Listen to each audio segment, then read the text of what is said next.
Do you know about A.S. Neill and Summerhill? No. Which is, okay. Oh, you got a treat coming your way, Here Sam. we go. Okay. Well, actually, Summerhill is a book written by A.S. Neill. He started at school, I think, in the 40s. He was he was ahead of his time and a really alternative thinker. And Summerhill still runs to this day. And it's a school with self-directed learners, and it's fantastic. It's amazing. So this book was written, I think, in the 40s or the 50s. A.S. Neill, Summerhill, brilliant book. Make a note of that, Aidan.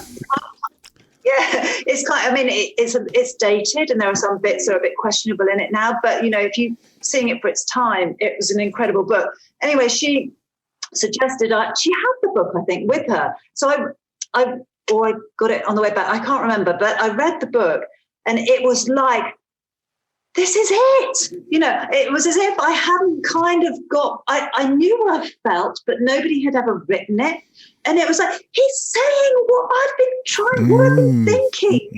This is it. And I remember coming back from that trip, and the kids were quite little at that point. And I remember giving the book to Ant and saying, this is how I feel about the system. This is it, And so that kind of got us both thinking. It got me thinking, people have done it differently for quite a long time, and you can do it differently, and it can be an amazing, amazing experience. And, do not be scared. People have done it before you. Yeah. That was very liberating for me to read it. That was definitely a focal point. I think actually we'd actually had that book in our library for a while, but we hadn't actually read it. I can't remember how. Yeah, that's right. Because it was one of those weird coincidences that you said to me, you know that book, and I was like, oh yeah, we've got that in the library, and I started reading it before you came back. But what was interesting, I think, so Summerhill is very instructive in many ways, because it's fundamentally about the philosophy of running a school, but it's still a school. And what we ended up with doing was unschooling, which is essentially choosing to live together as a family without an institution to interact with. But we didn't realize we were headed there, but we certainly were thinking, there were a lot of the sort of what I call the holy cows of came tumbling down, because that thing, children won't learn anything unless you make them. Yeah. Right. That. Have you ever, Yeah. Well, they don't want to do anything. No, they really don't. That's children for. That's why we make them go to school and we make them learn. And I sort of bought into that, I think, psychologically. And then this guy comes along with this book with Summerhill and goes, no, that's completely wrong. Yeah. And it was just like, oh yeah, and the things were, that belief just like fell over. Yeah. Clunk on the ground. And of course, then it's always the way, isn't it? With hindsight, you just think, oh God, why didn't I realize that before? It's so obvious that children want to learn.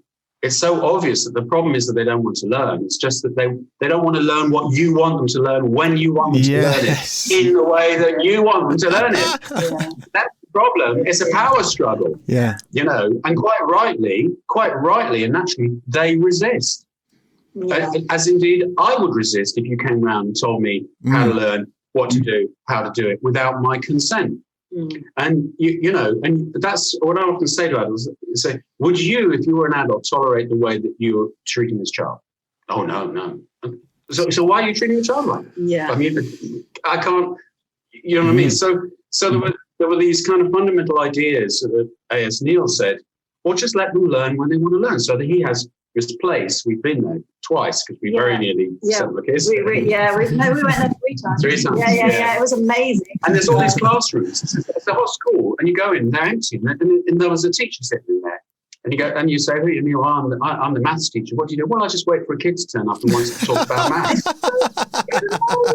I love that. Amazing. And then you say, well, do the kids turn up? I said, well, sometimes they do. Sometimes they turn up for a day. They turn up for a week. Sometimes the six of them in the physics class, in the science lab, they'll all come in here and we'll all make go-karts for 3 months. It was amazing. Then they all leave.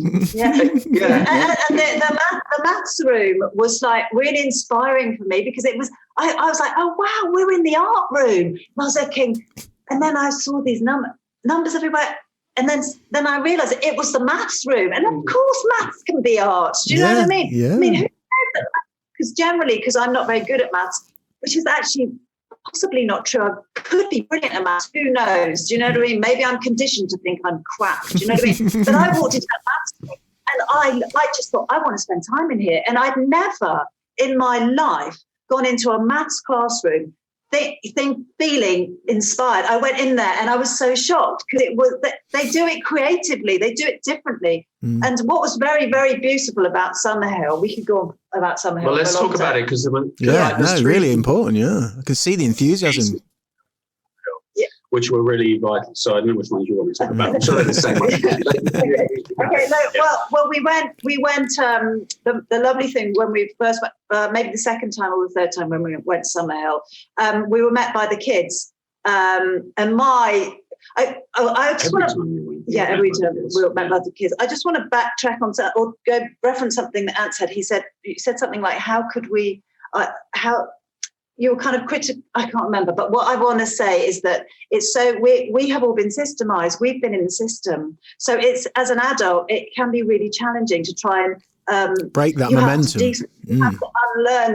So of course, we don't know how to easily flow at first with our kids. Of course, we don't know how to trust because we've spent from the age of 4 up to whenever in a system, so that is the main thing with unschooling, with learning to unschool, is that you bump up against yourself a lot. I bumped up against myself. So anyway, I'm going to give you an example of me bumping up against myself. So we turn up at this school and there's just kids and the kids go, "Hi, how are you?" And I'm immediately looking for the adults. Like, where are the adults? Do you know what I mean? Who's what? Who's making sure this is all okay? Asked to go into the reception room. Yeah, they're really organised. And we're all standing there, all these sort of wannabe parents, and in come 2 teenagers. And they're on it, but they start to teach. But we're waiting for the teachers. Yeah. But their teachers don't come. The kids say, "Right, we're going on the tour now." And I'm like, and there's that part of me just constantly looking for somebody, for an adult. And then I said, the penny drops, and I'm thinking, this is the experience. The kids are this is why we're here. And then I'm like, of course. And we don't see an adult like until late in the afternoon. We kind of might see one in a room, but the adults aren't really engaging with us that much. It's the kids. And it was so mind blowing to me because it's so obvious in retrospect, but at the time it was a real jolt. I was looking for the adult to tell us how the school runs. Because that was the model. You see, every school we'd been to before, we'd ring up and say, "We'd like to come and see the school and bring our kids." And we'd be met by the teacher, head teacher or the sub-head teacher or a teacher. So we were expecting the same model. Yeah.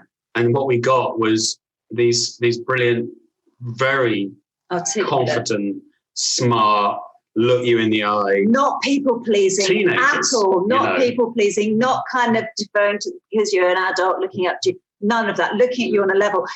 And that's really interesting as well. What just skipping on a bit, what I found with kids that are self-directed learners is they really will talk on a level with adults, not in just because they don't put themselves down or they don't kowtow. And it can be quite a challenge. It can be for some adults, it can be really challenging because we're all systemized, we're all systemized. So it's a very interesting journey for oneself as a parent. And So can we dig in there? Can I just dig in there? Of course. Because it's what I call the culture of deference, right? So when you go to school, you think about it, what happens with young people is that they're put up to authority figures. This is your teacher, you do what they say. This is, this is the environment. These are the rules.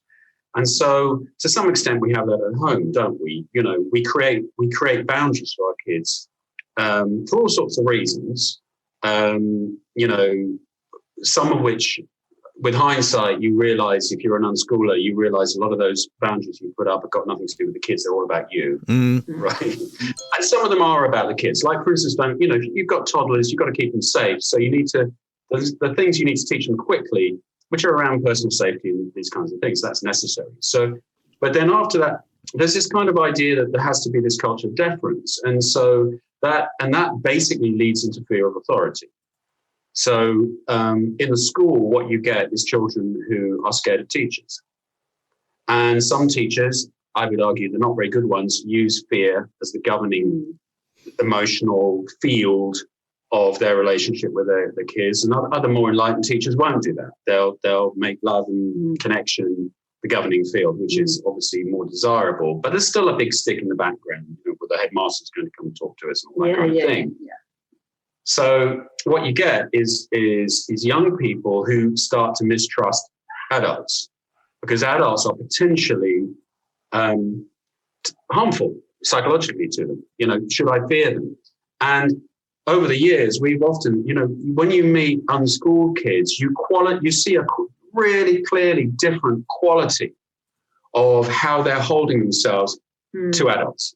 There is none of that fear. There is none of that default suspicion, slightly, okay, hi, how do you do? Yeah. You know what I mean? And I noticed that when we meet our daughter's friends, that, this is my dad, and some of them sort of like, who I've been in school, they're a little bit like, oh, a dad, what do I do? It's a dad. Yes. And the unschooling ones don't do that. They go, oh, hi, they'll come up and say, hey, listen, I'm Anthony, I'm Lamari's dad. This is Lehla. And they go, oh, nice to meet you, and they shake your hand. It's a very open feeling. Yeah. And I can't overemphasize how significant this is for life outcomes, because, once you get an entrenched fear of authority, now people who like to, a lot of people argue with us about it, say, but we need fear of authority, otherwise we'd have anarchy, wouldn't we? Well, I would argue no. I think that's just another belief that we have, which justifies the control. But ultimately, when you see young people growing into adults who don't live constantly in this sort of fear of authority, scared of the police and scared of this and scared of that, you have a very different human being, actually. You have a very different, thing of life. And we've seen that amazingly in our kids, who are just fearless. They just, shock me with their fearlessness, because I wasn't like that, at 16, taking on my teachers and, whatever.